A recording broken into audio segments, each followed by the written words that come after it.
I get asked so many times, how does this work, the mind shifting, when my life is so chaotic and I'm facing so many challenges? Well, life for human beings is an experience of co-creating and directing. Without many of us knowing, we are controlling what happens to us and the directions our lives take. There are exceptions, of course, like a baby doesn't control being born into an abusive household or getting a terminal illness. For the majority of fully functioning adults, we do have this control, and we don't realize or use it to our advantage. So we struggle or suffer unnecessarily. Each of us has our own desires, some desires stronger than others, and as we move through life, years go by, and we're bombarded with others' preferences, our parents, our friends, teachers, bosses, etc. Life gets confusing, complicated, with all of this, sometimes overwhelming, and it's not as joyful. Remember back when you were 8, or pick a time, think back.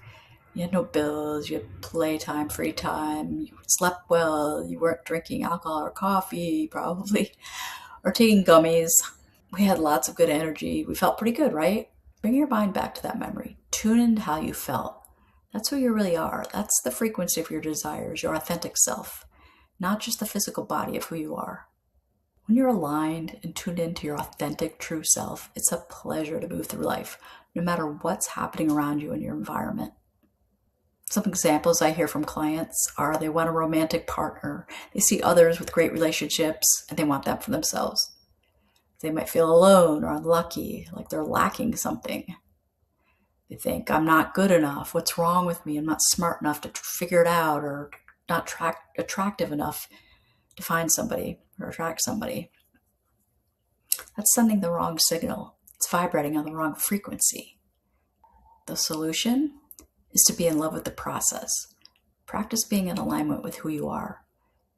Personally, I practice living as my future self, but that's a whole different topic.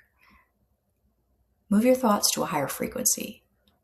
You're feeling kind of down. Move to disappointment, and then irritated, boredom, then optimism, and then happiness, gratitude, and joy.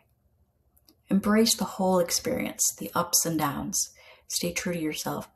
Say, there are things I want that have not yet become, and I'm not struggling. I'm joyful in anticipation. I'm joyful despite my surroundings. Look, babies can't walk. They aren't bummed. They eagerly take in the experience of each stage, not lacking, but getting stronger and closer to walking every day. That growth and expansion, it doesn't change as we age. We have experiences every day, and our lives get fuller and richer with that. Another scenario might be you're sick and you want to feel well. You're fixated on being sick because so much of your time is spent on it. The doctors say I'm sick. The tests show I'm sick. I feel sick. I take meds. People keep asking me how I'm feeling. How can I feel well when I'm so sick? Many of us train ourselves, not intentionally, but we train ourselves to endure negative emotion. We get rewarded or recognized or take pride in how much negative stuff we can endure. I'm strong, I'm vigilant, I'm tough. Because we practice those thoughts and feelings so much, it becomes a default, an autopilot.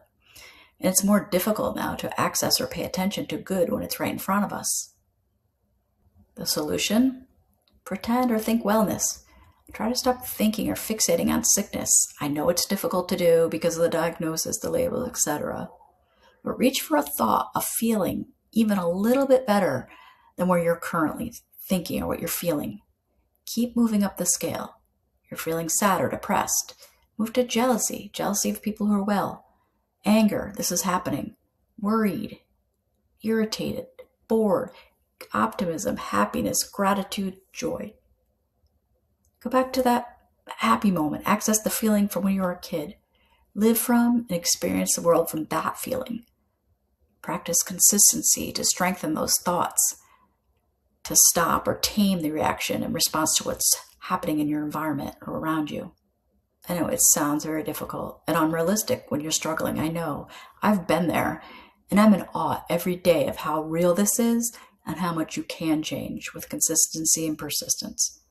DM or comment for more. I'm happy to answer any questions.